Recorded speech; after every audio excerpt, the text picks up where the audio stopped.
नमस्कार दोस्तों, आपका स्वागत है आपके खुद के YouTube चैनल पर जिसका नाम है गुरु कृपा रंजीत माहौर और मेरा नाम है रंजीत माहौर। मैं कहानियाँ सुनाता हूँ, किस्से बताता हूँ, ईश्वर से जुड़े रोचक चमत्कार बताता हूँ, कुछ ऐसी बातें बताता हूँ जिन बातों का आप लोगों का जानना बेहद ज़रूरी है।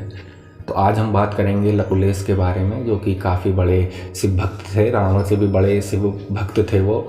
तो आज मैं उनके साथ जो हुआ था, जो भी उन्होंने देखा था, उनका जो अनुभव था, मैं आज आपके साथ शेयर करता हूँ।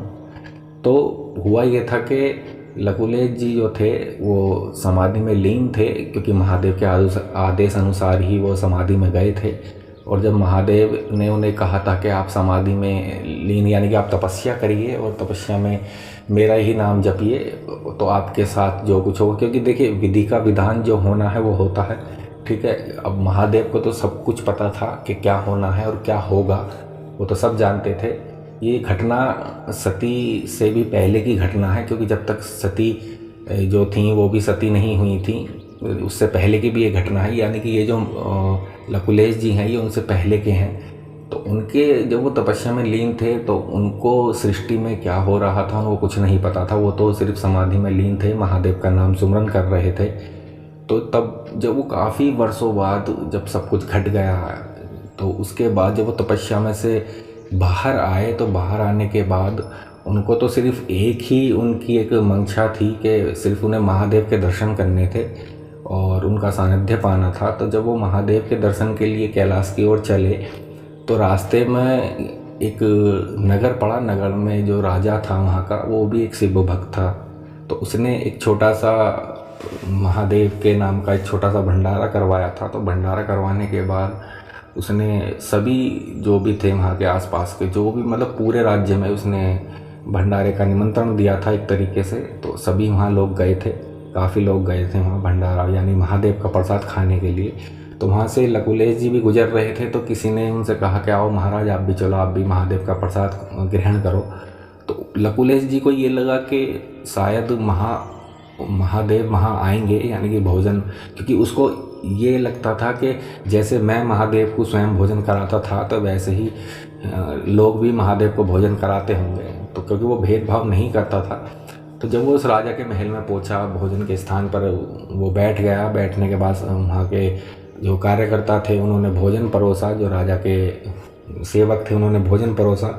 लेकिन वहाँ सभी भोजन कर रहे थे, लेकिन लकुलेश ने भोजन नहीं करा, क्योंकि लकुलेश को ये था कि जब तक लकुलेश महादेव को भोजन अर्पित नहीं कर देता था, तब तक वो भोजन ग्रहण नहीं करता था। तो जब वहाँ से राजा गुजर रहे थे, यानी कि सबको देख रहे थे कि कोई कमी बेसी तो नहीं है, तो तभी उनकी अचानक लकुलेश पर नज़र जाती है और वो देखते हैं कि वो भोजन नहीं कर रहे।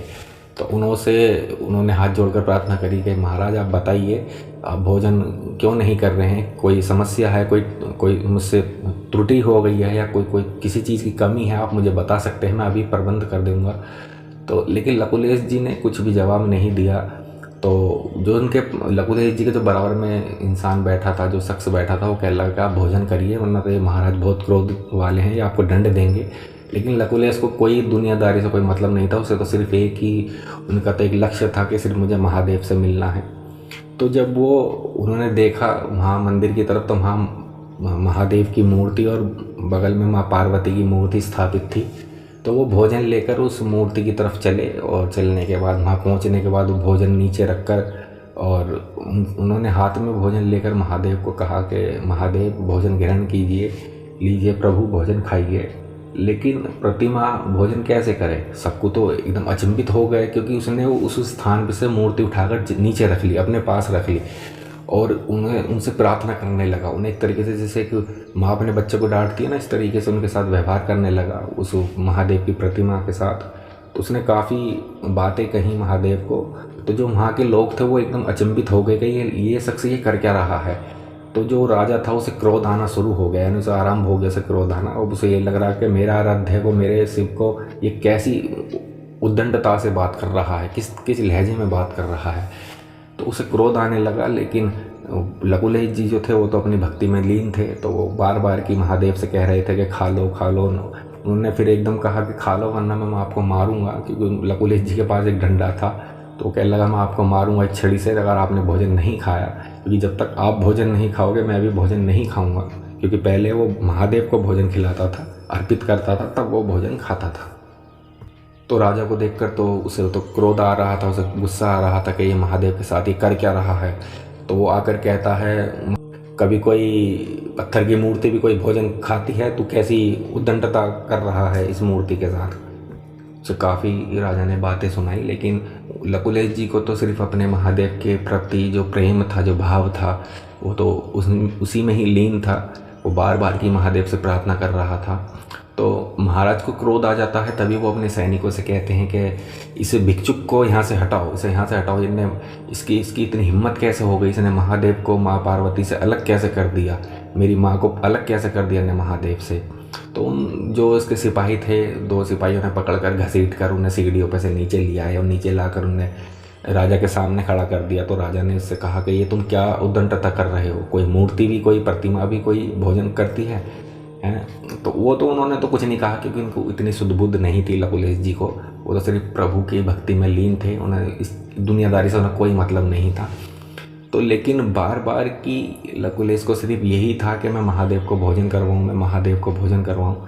लेकिन राजा उनकी भक्ति को समझ नहीं पा रहा था, जबकि वो भी सिर्फ भक्त था, लेकिन वो एक सामने वाले भक्त की भावना नहीं समझ पा रहा था। उसे तो एक तरीके से अपने आप में घमंड सा हो गया था कि मैं ही शायद दुनिया में सबसे बड़ा शिव भक्त हूँ। तो उस राजा ने कहा कि ये तुमने गलत करा, महादेव की प्रतिमा को वहाँ से उठाकर अब तुम दंड के पात्र हो।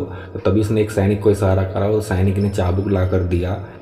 तो चाबुक से वो उन लकुलेश जी को मारने लगा। और महादेव ये सब देख रहे थे और उन्हें क्रोध भी आ रहा था, लेकिन एक दया भी आ रही थी लकुलेश पर, क्योंकि मेरा भक्त, वो देख रहे थे कि मेरा भक्त कैसे कैसे मेरे भक्त हैं जो अपने ऊपर पीड़ा सहते हैं और मेरे से मिलने के लिए, मेरे दर्शन के इच्छुक होते हैं।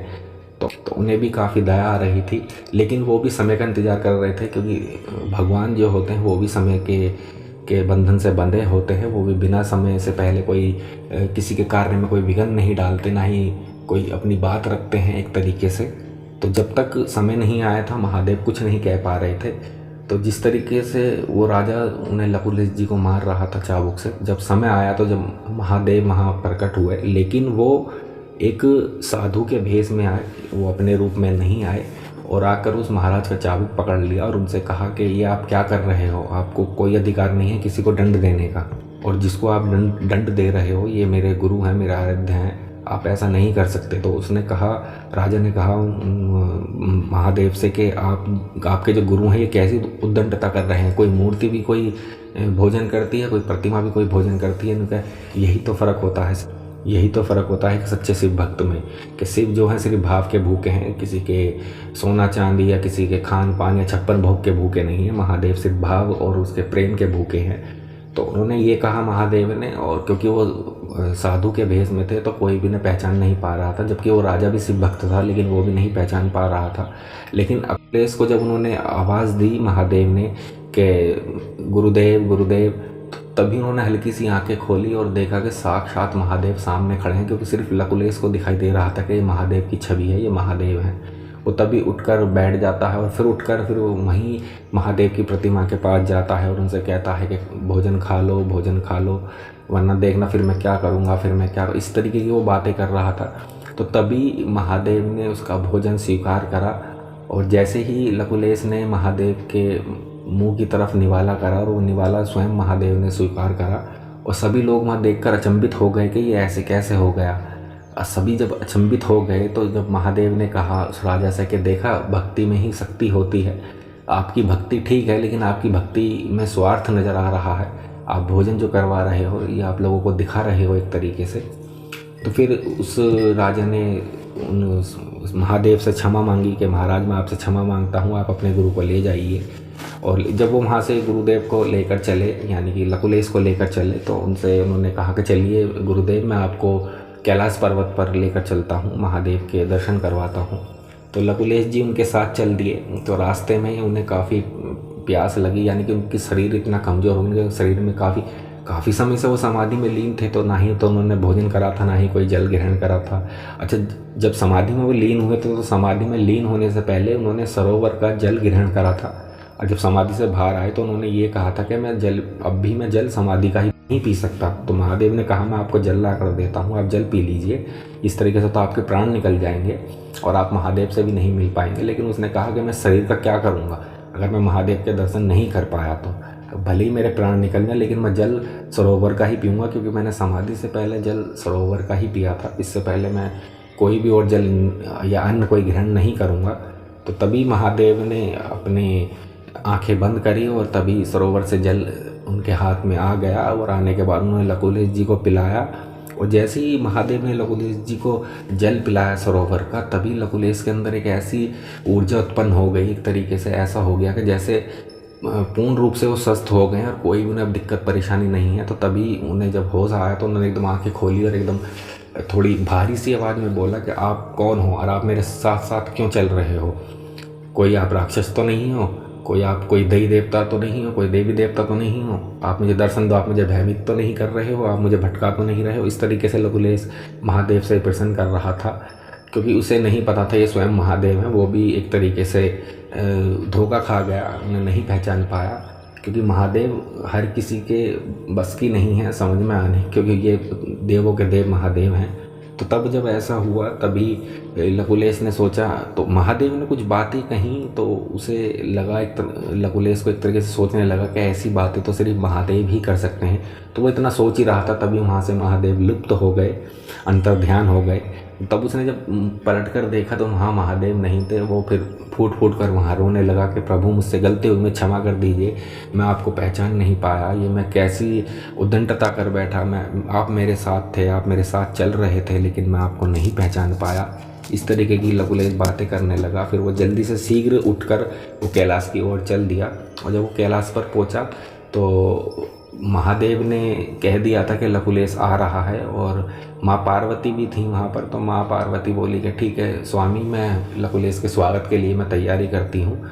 तो उन्होंने कहा महादेव ने कि लकुलेश सिर्फ मुझसे मिलने आ रहा है, तुम उसके समीप मत जाना, क्योंकि अभी वो समय नहीं आया है कि आप उनके समीप जाओ या सम्मुख आओ, क्योंकि अभी मैं उसे इस तरीके से नहीं समझा पाऊँगा, ना ही वो समझ पाएगा। तो माँ पार्वती ने कहा क्यों नहीं समझ पाएगा, ऐसी क्या बात है?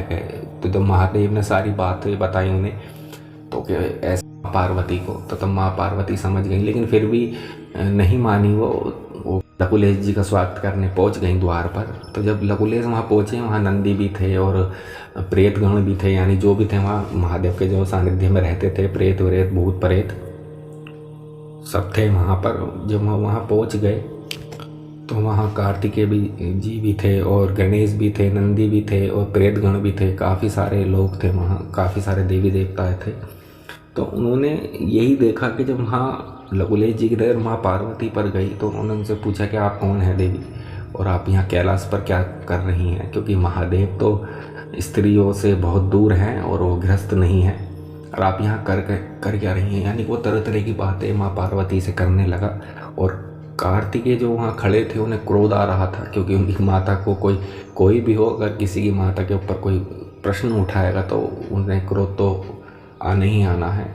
तो जब क्रोध आ रहा था, लेकिन माँ पार्वती ने कार्तिकेय को इशारा करा। कार्तिकेय जी समझ गए और फिर उन्होंने माता रानी की तरफ देखा और उन्होंने भी इशारा करा कि ठीक है माँ, माने कि उन्होंने सारों में समझाया कि ठीक है माँ, मैं कुछ नहीं कहूँगा।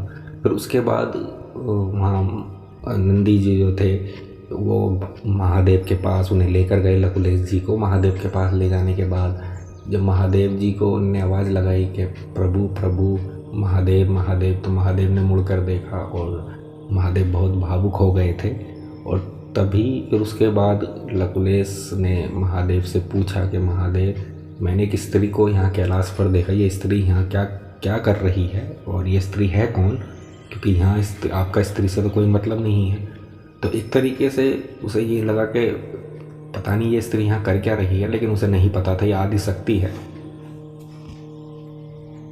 तो माँ पार्वती ने कहा कि मैं भी आप ही की तरह हूँ, मैं भी शिव भक्त हूँ और इन्हीं के सानिध्य में रहती हूँ। तो इसका जो ये हुआ था कि जब लकुलेश जी नहीं समझ पाए थे तो काफ़ी विचित्र उनकी समस्या हो गई थी, क्योंकि माँ पार्वती को वहाँ देखकर वो विचलित हो उठे थे। तो दोस्तों ये जो कहानी है 2 भागों में आएगी। मैं अगली कहानी आपको अगले पार्ट में बताऊंगा, अगली वीडियो में बताऊंगा। तब तक इस वीडियो में बने रहिए और मेरे चैनल को सब्सक्राइब कर लीजिए। और आप लोगों का धन्यवाद। तब तक के लिए मैं आप लोगों से इजाज़त लेता हूँ। हर हर महादेव।